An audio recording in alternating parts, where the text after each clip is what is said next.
All right, how's it going, everyone? All right, so now we're transitioning into another topic that I guess depending on where you find yourself inherently lying with your interests, this is one that sometimes I know isn't necessarily the topic that gets everybody really jazzed up right away, but interestingly enough, there's actually a lot of really interesting information surrounding this idea about the importance of ethics and what we call corporate social responsibility, which we'll talk about a little later, um, to the discussion about strategy. And I think even if it's not your favorite topic and getting into ethics and morality, I think it definitely holds a really important place, very undeniable for all of us. As to its importance to strategy, doing business, all of these things, because a lot of the times a lot of the things we see in the media or the concerns that people have with business and the strategies and approaches that companies are taking often have to do with people's perception of a lack of ethics in business, right? So I mean, the interesting thing about this topic of business ethics is really, uh, there's often a lot of questions surrounding, like, what does that really even mean? What does it mean if business ethics? Are these like fundamentally a different thing than just ethics in general?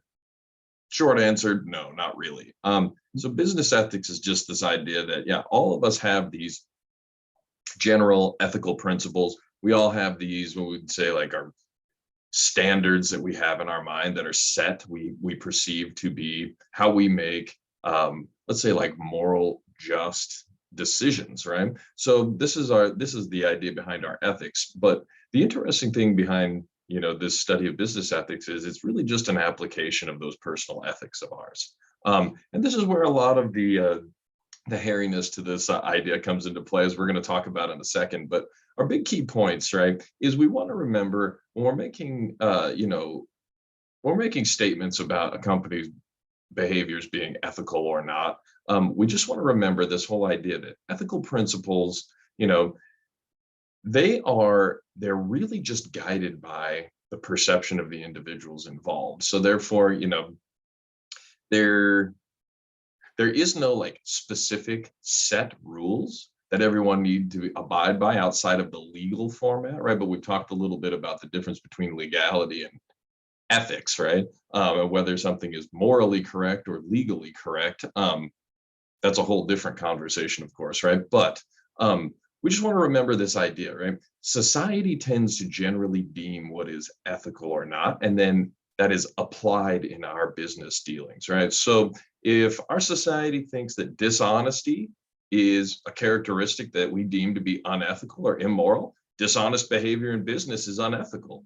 It's really that simple. Aside from that, if we live in some society where we think, bribery or things like that are actually just fine, it's a part of doing business, then it's perfectly ethical for company personnel, to offer payoffs, kickbacks, things like that in order to obtain sales or other favors. Now, a lot of people will take exception to this idea when doing, business across cultures. And there's a lot of things to consider there, following up on our global conversation we just had about doing business in foreign markets. But just as a sense of, if we're doing domestic business, then it really is this idea our society deems what kind of ethical parameters we really apply in business, because it's just an application of those general societal ethical principles to a business setting, really. So I always ask people, in the course of trying to, or I bring this idea up, I suppose, in the course of trying to craft and execute a strategy that really delivers value for our customers and our shareholders, it's very well accepted that our firm and our personnel all need to be held accountable for obeying, the law and complying with the regulations of the law. But legal and regulatory parameters are really important considerations, but we have to begin asking ourselves if that's all the responsibility we have toward as a business, right? I like to pose these questions to people usually when we have discussions in class. I would definitely suggest that if you're interested in answering these, feel free to put these in your discussions for chapter 9. It'd be great to hear what you think about these, right? asking what you think about whether or not businesses actually do have a duty or not to act ethically, right? Is ethics something that we should be applying to business? Some people have very diverging opinions about this idea. Should we hold everyone that works at those organizations to that same high ethical standard, right? Do we actually have a duty and a responsibility as an organization to be committed to things like corporate social responsibility, being good corporate citizens, allocating resources to helping out society and the people that work for us? Do we have an actual duty and a responsibility to do that?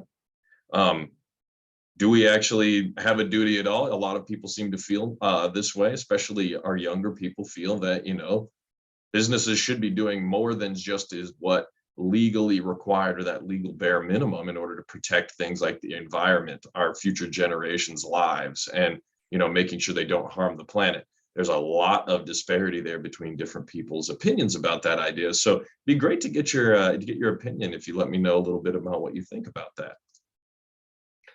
But to the big point here, this back to this interesting and hairy question about strategy and ethics. How do we even determine what's ethical? We touched on this a second ago, and I say that it really is determined by these general societal ethical principles, but there are a couple of schools of thought for individuals. Like, how do I look at something and begin to think about it differently than you might when I make an ethical judgment about the right and wrong of certain types of behaviors in people or organizations? Well, there are a couple of main schools of thought here that exist about how ethical standards are actually established.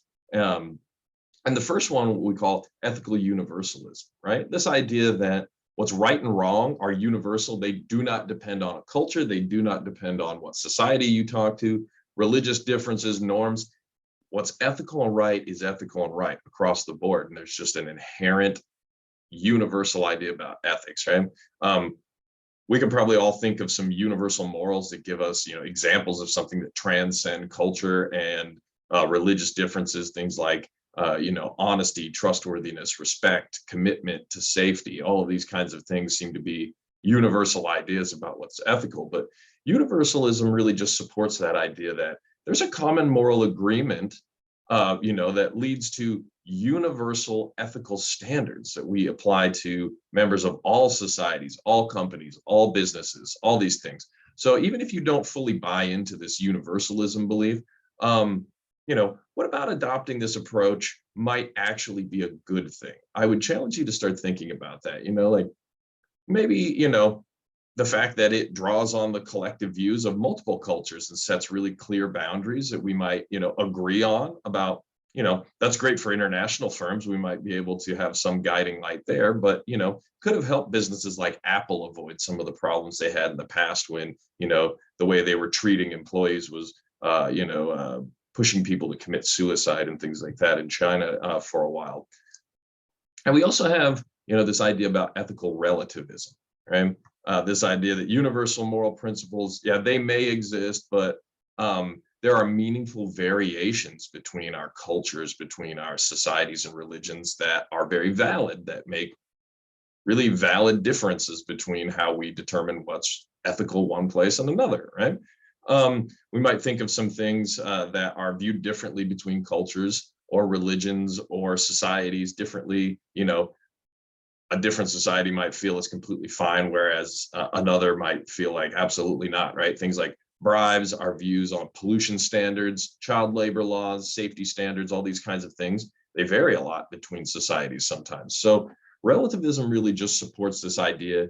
Adhering to local beliefs is what constitutes morality and ethics, right? What outsiders think is ethically right or wrong really doesn't matter all that much. So although, we love to provide appropriate validation and consideration for other people's beliefs, what about when those beliefs really contradict what universal morals we think are right? Things like child labor.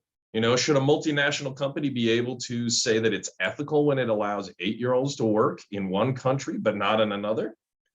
Do you think these ethical standards regarding, underage labor should be based on universal or relativist perspectives?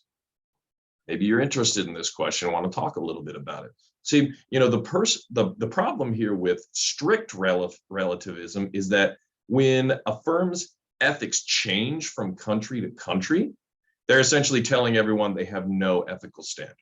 And that's difficult for us to deal with sometimes when choosing, a business that we want to give our business to and give our money to. In that sense, we want to feel good about who we give our money to, of course.